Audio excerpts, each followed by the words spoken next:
ఓం శ్రీ గణాధిపతే నమః. ఓం శ్రీమాత్రే నమః. ఈరోజు మనము ఆ రాబోయే గురు పౌర్ణమి గురించి తెలుసుకున్నాము. గురు పౌర్ణమి విశిష్టత ఏంటి, దానికి తగ్గట్టుగా గురు పౌర్ణమి రిజల్ట్స్ మనకి ద్వాదశ రాశుల వాళ్ళకి ఎలా ఉండబోతుంది అనే పరిహారాలు కూడా తెలుసుకునే ప్రయత్నం చేద్దాము. మొదలు మనకి గురు పౌర్ణమి అంటే ఏంటి? గురు పౌర్ణమి జనరల్ గా మనకి ఆషాఢ పౌర్ణమి అనే రోజుగా కూడా పిలువబడుతూ ఉంటుంది. అంటే ఆషాఢ మాసంలో వచ్చే పౌర్ణమి గురు పౌర్ణమి అని చెప్పేసి అంటూ ఉంటారు. అలాగే గురు పౌర్ణమిని వ్యాస పౌర్ణిమ అని కూడా అంటూ ఉంటారు. అంటే నారాయణుడు వేదవ్యాసుడిగా అవతరించి మనకి వేదాలన్నింటినీ కూడా రాసి మనకి మానవాళికి అందజేసిన రోజులాగా కూడా మనకి చెప్తూ ఉంటారు అన్నమాట. వ్యాస మహర్షి పుట్టినరోజు కూడా పౌర్ణమి అని కూడా మనకి కొన్ని క్లాసిక్స్ చెప్తూ ఉంటాయి. సో జనరల్ గా ఈ పౌర్ణమి రోజు ఏం చేస్తారంటే, గురువు రూపేణ ఉన్న ఆ వారందరికీ కూడా జనరల్ గా మనకి మన గ్రాటిట్యూడ్ తెలపడానికి, గురు బలం పెంచుకోవడానికి మనకి ఈ పౌర్ణమి రోజు మనకి చాలా విశిష్టంగా ఉంటుంది. జనరల్ గా మనకి నక్షత్రాల వారిగా చూసుకుంటే కనుక గురు పౌర్ణమి మోస్ట్ ఆఫ్ ద టైం మనకి వచ్చేది పూర్వాషాఢ నక్షత్రము లేదా ఉత్తరాషాఢ నక్షత్రం ఉన్న నక్షత్రాల టైంలో ఆషాఢ మాసంలో వచ్చే పౌర్ణమికి మనము గురు పౌర్ణమి జరుపుకుంటూ ఉంటాం అన్నమాట. అంటే ఇక్కడ పూర్వాషాఢ అండ్ కొద్దిపాటిగా మనకి ఉత్తరాషాఢ కూడా ధనుసు రాశి అండ్ మకర రాశిలో కాంబినేషన్స్ లో వస్తుంది. అంటే మనకి పూర్వాషాఢలో వచ్చింది అనుకుంటే గనక ఫుల్ ఫ్లెజ్డ్ గా మనకి ధనుసు రాశిలో ఉండేలాగా కనిపిస్తూ ఉంటుంది. పూర్వాషాఢ నక్షత్రము 4 పాదాలు కూడా ధనుసు రాశిలో ఉంటుంది. మనకి జనరల్ గా తెలిసింది ఏంటి అంటే, ధనుసు రాశి మనకి కాలపురుష కుండలిలో నవమ స్థానంగా చెప్తూ ఉంటాము, భాగ్యస్థానంగా చెప్తూ ఉంటాము, ధర్మ త్రికోణంగా కూడా చెప్తూ ఉంటాం. కాబట్టి ఇక్కడ పూర్వాషాఢ నక్షత్రం యొక్క విశిష్టత ధనుసు రాశిలో ఉంటే ఏమవుతుందంటే, గురు యొక్క బ్లెస్సింగ్స్ మనకి ఉండడానికి, మన తండ్రి కానీ గురువులు కానీ మనకి నేర్పిన మంచి మాటలు ఏవైతే ఉంటాయో అవి ధర్మబద్ధంగా మనం ఎలా ఉంటామో, మన రిలీజియస్ బిలీఫ్స్ ఎలా ఉంటాయి అనే విషయాలని కూడా మనకి ఎక్కువ మట్టుకు ఇంపార్టెన్స్ ఉంటూ ఉంటుంది అన్నమాట. అలాగే మనకి మనం నమ్మిన మతం కానివ్వండి, ధర్మం కానివ్వండి, దేని మనం ఎక్కువ ఫాలో అవుతామో దాని యొక్క ఇంపార్టెన్స్ ఉంటుంది. ఉత్తరాషాఢ నక్షత్రానికి వచ్చేసరికి కొద్దిపాటిగా మనకి ధనుసు రాశిలో ఉంటుంది అండ్ మిగతా రిమైనింగ్ పార్ట్ అంతా కూడా మనకి మకర రాశిలో ఉంటుంది. కాబట్టి జనరల్ గా ఉత్తరాషాఢ నక్షత్రం ఏమని చెప్తూ ఉంటారంటే, చాలా రెబేలియస్ గా ఉంటారు, ఎంత కష్టపడినా సరే అల్టిమేట్ గా వీళ్ళకి మంచి విక్టరీ ఉంటుంది, మంచి సక్సెస్ ఉంటుంది అని చెప్పేసి కూడా చెప్తూ ఉంటారు అనమాట. సో ఇక్కడ పూర్వాషాఢ నక్షత్రము ఉత్తరాషాఢ నక్షత్రము ఇంపార్టెన్స్ ఏంటి అంటే, ఏదైనా పని మనం మొదలు పెట్టుకుంటే గురు రూపేణ వచ్చే బ్లెస్సింగ్స్ వల్ల మనకి ఎలాంటి పనులైనా సరే అడ్డంకులు ఉన్నా, లేకపోతే ఎంత తీవ్రంగా కష్టపడుతూ ఉన్నా విక్టరీ రావట్లేదు అంటే కనుక ఈ నక్షత్రాలలో మనకి సక్సెస్ అనేది కనిపించడానికి చాలా ఆస్కారం ఉంటుంది. ఎవరైనా ఈ రోజు ఏదైనా పని మొదలు పెట్టుకుని అది విజయవంతంగా పూర్తి చేయాలనుకున్న వాళ్ళు ఉంటే కనుక గురు పౌర్ణమి రోజు మొదలు పెట్టుకున్నా కూడా మీకు మంచి సక్సెస్ ఉండడానికి ఆస్కారం ఉంటుంది అనమాట. సో జనరల్ గా ఇది మనకి మిథున ధనుసు రాశి యాక్సెస్ లో పడుతుంది, లేదా కొన్ని సార్లు కర్కాటక మకర రాశి యాక్సెస్ లో పడుతుంది.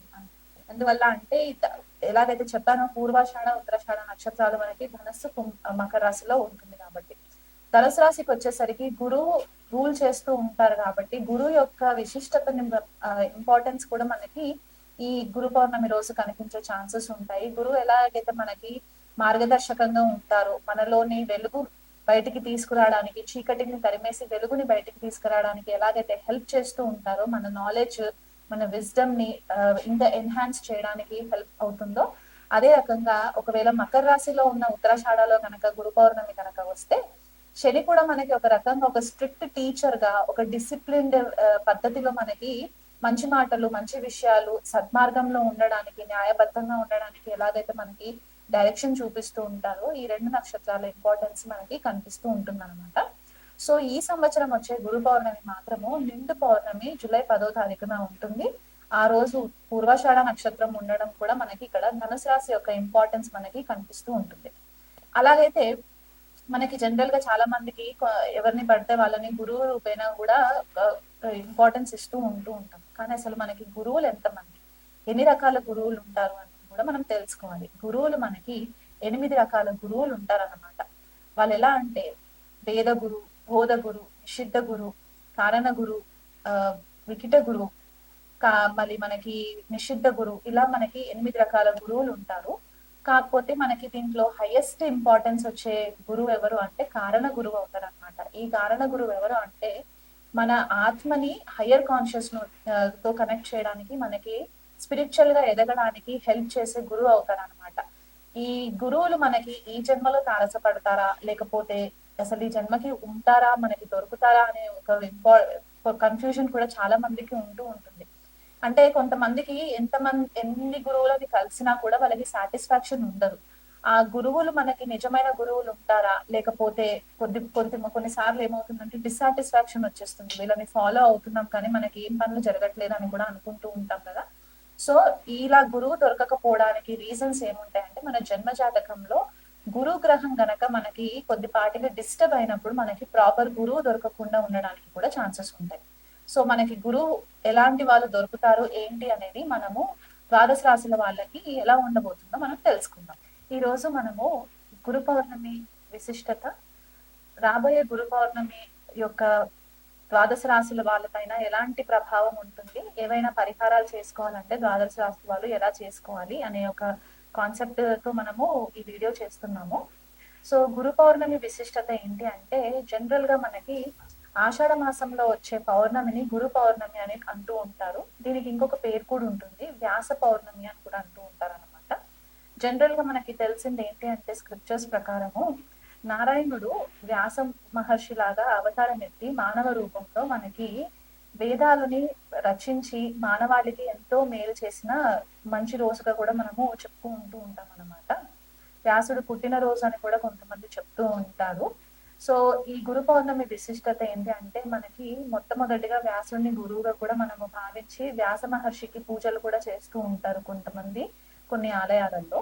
అలాగే సాయిబాబాని ఎవరైతే ఫాలో అవుతుంటారో వాళ్ళు కూడా గురు రూపేణ బాబాకి కూడా పూజలు చేస్తూ ఉంటారు. అలాగే గురు చరిత్ర పారాయణం చేసుకోవడము, దత్తాత్రేయ పారాయణం చేసుకోవడం కూడా చేస్తూ ఉంటారు. జనరల్ గా ఎవరైనా సరే జన్మ జాతకంలో గురువు కనుక బాగోలేకపోతే ఈ గురు పౌర్ణమి రోజు కూడా స్పెషల్ గా పూజలు చేస్తూ ఉంటారు అనమాట. వాళ్ళకి ఒక మంచి మార్గదర్శకంగా లైఫ్ లీడ్ చేయాలి అనే ఒక ఉద్దేశంతో. సో మనకి ఈ తిథి నక్షత్రాల ప్రకారం చూసుకుంటే కనుక గురు పౌర్ణమి సామాన్యంగా మనకి పూర్వాషాఢ నక్షత్రము లేకపోతే ఉత్తరాషాఢ నక్షత్రంలో వచ్చేలాగా ప్రతిసారి కూడా ఇలాగే అవుతూ ఉంటుంది అనమాట. అంటే ఆషాఢ మాసంలో పౌర్ణమి రోజు పూర్వాషాఢ నక్షత్రం గాని ఉత్తరాషాఢ నక్షత్రం గాని ఉంటూ ఉంటుంది అనమాట. సో పూర్వాషాఢ నక్షత్రం 4 పాదాలు కూడా మనకి ధనుసు రాశిలో ఉంటుంది. 1వ పాదం ఉత్తరాషాఢ నక్షత్రం మనకి ధనుసు రాశిలో ఉంది. మిగతా 3 పాదాలు కూడా మనకి మకర రాశిలో ఉంటుంది. సో జనరల్ గా మనకి ఒకటి గుర్తుగా మనం ఎలా పెట్టుకోవచ్చు అంటే ఆషాఢ మాసంలో వచ్చే పౌర్ణమి మనకి మనకి ధనుసు రాశిలో ఉన్న పూర్వాషాఢ నక్షత్రము లేదా మకర రాశిలో ఉండే ఉత్తరాషాఢ నక్షత్రం పడినప్పుడు మాత్రం మనకి ఈ గురు పౌర్ణమి వచ్చే విశిష్టత కనిపిస్తూ ఉంటుంది అనమాట.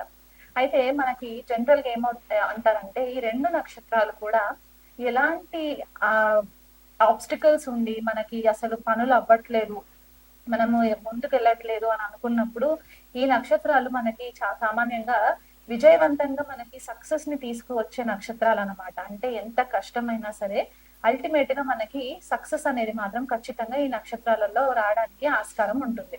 ఈ పూర్వాషాఢ నక్షత్రము యొక్క విశిష్టత ఇంకోటి ఏంటి అంటే చాలా రెబెలియస్ గా ఉంటారు వీళ్ళు, స్ట్రాటజీ ఫాలో ఎక్కువ అవుతూ ఉంటారు, స్ట్రాటజీ ప్లానింగ్ చేసుకుంటూ ఉంటారు. దానికి అల్టిమేట్ గా ఏమవుతుందంటే వీళ్ళకి సక్సెస్ రావడానికి చాలా హెల్ప్ అవుతుంది. అదే ఉత్తరాషాఢ నక్షత్రం కనుక తీసుకున్నట్లయితే కనుక వీళ్ళు చాలా బేస్ లెవెల్లో నుంచి స్టార్ట్ చేసుకొని అల్టిమేట్ గా ఒక మెట్టు పై మెట్టు ఎక్కుకుంటూ వీళ్ళు అల్టిమేట్ గా సక్సెస్ లీడ్ చేయడానికి కూడా మనకి హెల్ప్ అవుతుంది అనమాట. ఉత్తరాషాఢ నక్షత్రం చాలా రెబేలియస్ ఎనర్జీ ఉంటుంది వీళ్ళకి, పట్టు వదలని విక్రమార్కుడు లాగా ఫైట్ చేస్తూ ఉంటారు అనమాట. సో ఈ 2 నక్షత్రాల విశిష్టత అది. అలా కాకుండా మనకి ధనుసు రాశి మనకి ఇంపార్టెన్స్ ఇక్కడ ఏమవుతుందంటే కాలపురుష కుండలిలో మనకి నవమ స్థానము లేదా భాగ్యస్థానం అని చెప్తూ ఉంటాము. అండ్ గురు బృహస్పతి రూల్ చేసే ఒక రాశి లాగా కూడా చెప్తూ ఉంటాం అనమాట ధనుసు రాశి. సో ఇక్కడ మనకి మెయిన్ గా టీచింగ్స్ ఏం కనిపిస్తాయంటే గురు యొక్క ఆశీర్వాదము లేదా తండ్రి యొక్క ఆశీర్వాదము, గురువు కానీ తండ్రి కానీ వాళ్ళు మనకి ఒక మార్గదర్శకమైన బాటలో మనకి నడిపించడానికి వాళ్ళు నేర్పే మంచి మాటలు, మన ధర్మానికి సంబంధించి మతానికి సంబంధించి ఏవైతే మనకి నైతిక విలువలు ఉంటాయో అవన్నీ కూడా మనకి ధనుసు రాశి నుంచి కనిపిస్తాయి ఉంటాయి అన్నమాట. అలా కాకుండా ట్రెడిషనల్ గా అంటే ఒక పద్ధతి ప్రకారంగా ట్రెడిషనల్ వాల్యూస్ ఏవైతే మనకి ఉంటూ ఉంటాయో అవి, స్క్రిప్చర్స్ మనకి క్లాసికల్ స్క్రిప్చర్స్ ఏవైతే ఉంటాయో, శాస్త్రాలు ఏవైతే ఉంటాయో, లేకపోతే హయ్యర్ లెర్నింగ్ మనం ఏదైతే ఇంకెక్కువ స్థాయిలో చదువుకోవాలి, మన జ్ఞానం అర్జితం చేసుకోవాలనుకునే వాళ్ళు ఎవరైతే ఉంటారో ఇదంతా కూడా మనకి ధనుసు రాశిలో నుంచి ఎక్కువ మట్టుకు మనకి కనిపించే ఛాన్సెస్ ఉంటాయి అన్నమాట. అదే మకర రాశి ఉత్తరాషాఢ నక్షత్రం అని చెప్పేసి అనుకున్నాం కదా, అక్కడికి వచ్చేసరికి ఏమవుతుందంటే శని రూల్ చేస్తారు మకర రాశిని. సో ఇక్కడ ఏమవుతుందంటే చాలా స్ట్రాటజిక్ గా, చాలా ఓర్పుతో, డిసిప్లిన్ తో మనకి ఈ ఒక్కొక్క స్టెప్ వేసుకుంటూ వెళ్ళడానికి ఉంటుంది. ఇప్పుడు ఇక్కడ ధనుసు రాశికి వస్తే మనకి ధర్మబద్ధంగా ఎలాగైతే ఉంటామో, మకర రాశికి వచ్చేసరికి న్యాయబద్ధంగా మనము లైఫ్ లీడ్ చేయడానికి, సక్సెస్ ఓరియంటెడ్ గా ఉండడానికి, మనకి ఎథికల్ మారల్ వాల్యూస్ ఉండడానికి కూడా మనకి చాలా మట్టుకు ఈ నక్షత్రాలు హెల్ప్ చేస్తాయి. సో గురు పౌర్ణమి రోజు మనకి ఈ విశిష్టత ఉంది కాబట్టి ఎవరైనా సరే మీ లైఫ్ లో మీకు గురువులు తారసపడట్లేదు, లేకపోతే మీకు ఒక లైఫ్ లో డైరెక్షన్ లేదు అని అనుకున్న వాళ్ళు ఎవరైనా ఉంటే గనక ఈ ద్వాదశ రాశుల్లో మీకు గురువు బ్లెస్సింగ్స్ రావాలని చెప్పేసేసి మీరు దగ్గరలో ఉన్న ఏవైనా టెంపుల్స్ కి వెళ్ళి మీరు పరిహారాలు చేసుకోవడానికి కూడా మీకు హెల్ప్ అవుతుంది. అలా కాకుండా మనకి జనరల్ గా గురువు 8 రకాలుగా చెప్తూ ఉంటారు. అంటే మనకి 8 రకాల గురువులు ఉంటారు అన్నమాట. సో వాళ్ళని ఏమంటారు అనేది కూడా మనం తెలుసుకుందాం. మనకి బోధ గురువు, వేద గురువు, నిషిద్ధ గురువు, కామ్య గురువు, వాచక గురువు, సూచక గురువు, విహిత గురువు, కారణ గురువు, నిషిద్ధ గురువు, ఇలా మనకి 8 మంది గురువులు ఉంటారు అనమాట. అంటే ఒక్కొక్క లెవెల్లో ఒక్కొక్క గురువు యొక్క ఇంపార్టెన్స్ మన లైఫ్ లో వస్తూ ఉంటుంది. సో ఈ 8 రకాల గురువులలో మెయిన్ గా మనకి అల్టిమేట్ రిజల్ట్ వచ్చే గురువు ఎవరు ఇస్తారు అని అంటే కారణ గురువు ఇస్తారు అనమాట. ఎందుకు కారణ గురువు ఇస్తారు అని అంటే మనం ఈ జన్మ ఎందుకు ఎత్తాము, ఈ జన్మలో మనం ఏవైనా మంచి పనులు చేసిన తర్వాత మన ఆత్మ యొక్క హయ్యర్ కాన్షియస్నెస్ చైతన్యం ఎంతవరకు వెళ్తుంది, మన స్పిరిచువల్ పర్పస్ ఏంటి, మన ఆత్మ యొక్క పర్పస్ ఏంటి అనే ఒక జ్ఞానాన్ని మనకి అర్జితం చేయడానికి మనకి కారణ గురువు చాలా ఇంపార్టెంట్ అయిపోతారు అనమాట. మిగతా గురువులు అందరూ కూడా మనకి పుట్టినప్పటి నుంచి ఒక్కొక్క స్టెప్ మనకి ఎదుగుతున్న కొద్దికి మనకి హెల్ప్ అవుతూ ఉంటుంది. కాకపోతే అందరి లైఫ్ లో మనకి ఫస్ట్ ఇంపార్టెంట్ గురువు మనకి తల్లి అవుతుంది కాబట్టి మదర్ మనకి ఫస్ట్ గురువు అవుతారు, తర్వాత తండ్రి సెకండ్ గురువు అవుతారు, తర్వాత మనకు వచ్చే స్కూల్లో టీచర్స్ అవ్వచ్చు, మన మెంటర్స్ అవ్వచ్చు, కాలేజ్కి వెళ్ళిన తర్వాత మన లెక్చరర్స్, ప్రొఫెసర్స్ ఎవరైతే ఉంటారో వాళ్ళు గురువులు వస్తూ ఉంటారు.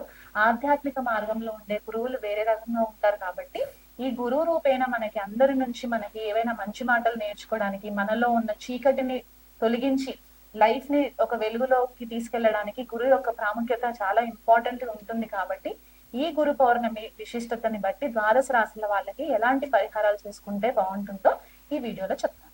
మీనరాశి వాళ్ళకి గురువు లగ్నము అండ్ దశమ స్థానాన్ని రూల్ చేస్తారు కాబట్టి వీళ్ళకి మీనరాశి వాళ్ళు చాలా మట్టుకు కూడా ఆధ్యాత్మికంగా ఉండడానికి ఇష్టపడుతూ ఉంటారు, చాలా సైలెంట్ గా ఉంటారు, ఆధ్యాత్మిక మార్గంలో ఉంటారు, ఆచితూచి మాట్లాడుతూ ఉంటారు. అండ్ వీళ్ళకి గురువుల పట్ల కూడా చాలా రెస్పెక్ట్ ఉంటుంది, దైవం పట్ల కూడా చాలా అపారమైన నమ్మకం ఉంటుంది. ఇక్కడ మీనరాశి జనరల్ గా మోక్ష త్రికోణాన్ని కూడా రూల్ చేస్తూ ఉంటుంది కాబట్టి గురువుల పట్ల వీళ్ళకి చాలా మంచి గౌరవం ఉండడము, గురువులంటే ఇష్టం ఉండడము, గురువులు చెప్పిన మాట వినాలి అని ఒక గుడ్డి నమ్మకంతో ఉంటారనమాట మీనరాశి వాళ్ళు. గురువు విషయంకి వచ్చేసరికి ఏదైనా పని చేసేటప్పుడు ఆచితూచి ఆలోచించి అడుగులు వేస్తూ ఉంటారు. వాళ్ళ ప్రపంచంలో వాళ్ళు ఉంటూ ఉన్నా సరే వాళ్ళకి ఎదుటి వాళ్ళకి హాని చేయాలంటే ఒకటికి 10 సార్లు ఆలోచిస్తూ ఉంటారు అనమాట మీనరాశి వాళ్ళు కానీ, మీన లగ్నం కానీ. కాకపోతే ఇక్కడ ఏమవుతుందంటే గురువు ఎప్పుడైనా సరే లగ్నాధిపతి సప్తమ భావంలో ఉంటే గనక భాగస్వామి దగ్గర నుంచి కొద్దిపాటిగా మంచి రిజల్ట్స్ దొరకకపోవచ్చు. ఎందువల్ల అంటే ఇక్కడ సప్తమ భావము బాధక స్థానం అవుతుంది కాబట్టి లగ్నాధిపతి వెళ్ళి బాధక స్థానంలో ఉంటే ఇక్కడ భాగస్వామి దగ్గర కొద్దిపాటిగా డిసగ్రిమెంట్స్ వచ్చే ఛాన్సెస్ కనిపిస్తూ ఉంటాయి. అలాగే ఇదే గురువు వీళ్ళకి షష్ట అష్ట వ్యయ భావాలలో ఉంటే దశమాధిపతి కూడా అవుతారు కాబట్టి ఇక్కడ కెరియర్ కి సంబంధించి ఒకవేళ 10th లార్డ్ అయ్యి 6th హౌస్ లో ఉంటే కనుక వీళ్ళు 9 to 5 జాబ్స్ చేస్తూ ఉంటారు. రొటీన్ గా కెరియర్ కి సంబంధించి జాబ్స్ లోనే ఉంటారు, బిజినెస్ అంత ఇంట్రెస్ట్ గా ఉండదు. ఫ్యామిలీ పట్ల వీళ్ళకి ఎక్కువ ఫోకస్ ఉంటుంది, గృహ వాతావరణంలో ఫోకస్ ఎక్కువ ఉంటుంది, తల్లి పట్ల కొద్దిపాటిగా స్పెషల్ ఇంట్రెస్ట్ చూపిస్తూ ఉంటారు, తల్లి పైన అపారమైన ప్రేమ అనురాగాలు వెదజల్లుతూ ఉంటారు. కెరియర్ లో కూడా వీళ్ళకి మంచి గుర్తింపు వస్తూ ఉంటుంది. కాకపోతే ఇక్కడ గురువుకి ఎటువంటి పాపగ్రహాలతో సంబంధం ఏర్పడినా, లేకపోతే పాపగ్రహాల వీక్షణ ఉన్నా ఇలాంటి సమయంలో ఏమవుతుందంటే వీళ్ళ పర్సనాలిటీలో కొద్దిపాటిగా డిస్టర్బెన్సెస్ రావడానికి ఛాన్సెస్ ఎక్కువ కనిపిస్తూ ఉంటాయి. ఎందుకంటే లగ్నాధిపతి ఎప్పుడైనా రాహుకేతువులతో కలిసి ఉన్నప్పుడు ఏంటంటే ఇలా థింకింగ్ ప్రాసెస్ అంతా కూడా కొద్దిపాటిగా అన్కన్వెన్షనల్ గా ఉండే ఛాన్సెస్ ఉంటాయి కాబట్టి దానివల్ల కొద్దిపాటిగా వీళ్ళు ఇబ్బంది పడుతూ ఉంటారు. ఏ గురువులను కూడా కొద్దిగా తొందరగా నమ్మడానికి ఆస్కారం చాలా తక్కువ ఉంటుంది ఇక్కడ. సో దానివల్ల మీరు ఏం చేస్తారంటే విష్ణు సహస్రనామ పారాయణం చేసుకోవడము, గురు బాధక స్తోత్ర పారాయణం, అండ్ వీలైనంత మట్టుకు నదీ స్నానాలు చేసుకోవడము, సముద్ర స్నానాలు చేసుకోవడం వల్ల కూడా మీకు కొద్దిపాటిగా గురువు యొక్క బ్లెస్సింగ్స్ రావడానికి ఛాన్సెస్ ఉంటాయి. ఎందుకు స్పెసిఫిక్ గా నదీ స్నానం అని చెప్తున్నానంటే మీనరాశి అంటే వాటర్ సైన్ కాబట్టి, జలతత్వ రాశి కాబట్టి, గురువు సంబంధించి గురువారం రోజు మీకు దగ్గరలో ఎక్కడైనా నదులు ఉంటే కనుక నదీ స్నానం చేయడము, గురువులకి ఎస్పెషల్లీ పౌర్ణమి రోజు, గురు పౌర్ణమి రోజు ఏదైనా గురు టెంపుల్ కి వెళ్ళినప్పుడు అయితే కనుక ఆ పౌర్ణమి చంద్రుడి వెన్నెల్లో కూర్చొని విష్ణు సహస్రనామ పారాయణం చేసుకోవడం, లేకపోతే లలితాదేవి సహస్రనామాలు చదువుకోవడం చేసుకున్నట్లయితే కనుక మీకు మంచి రిజల్ట్స్ వస్తాయి. టెంపుల్ కి వెళ్ళలేని పరిస్థితులు ఉంటే కనుక మీరు మీ ఇంట్లో టెర్రస్ పైన లేదా బాల్కనీలో చంద్రుడి వెన్నెల పడుతున్న స్పేస్ ఏదైనా ఉంటే కనుక గురు పౌర్ణమి రోజు స్పెసిఫిక్ గా చంద్రుడి వెన్నెల్లో కూర్చొని లలిత సహస్రనామ పారాయణం చేసుకోవడము, రెగ్యులర్ గా మీరు లైఫ్ లాంగ్ కూడా మీరు ఏం చేస్తారంటే మీనరాశి వాళ్ళు ఖచ్చితంగా చందనము నుదుటి పైన ధరించడం వల్ల, అంటే శాండిల్వుడ్ పౌడర్ తోటి చేసిన బొట్టు ఏదైతే ఉంటుందో మనకి ఆ బొట్టు పెట్టుకోవడం వల్ల మీకు అపారమైన గురు బ్లెస్సింగ్స్ రావడము, గురువుకి దానం ఇచ్చుకోవడము, గోవుకి గ్రాసం పెట్టడము, వీలైనంత మట్టుకు ఏ జీవిని హాని చేయకుండా ఉన్నట్లయితే కనుక మీకు అన్ని విధాలుగా ఈ గురు బ్లెస్సింగ్స్ బాగుంటాయి. గురు పౌర్ణమి రోజు మాత్రం కొద్దిపాటిగా స్పెషల్ గా అభిషేకం కానీ అర్చన కానీ చేయించుకున్నట్లయితే కూడా ఇంకా బెటర్ రిజల్ట్స్ వస్తాయి.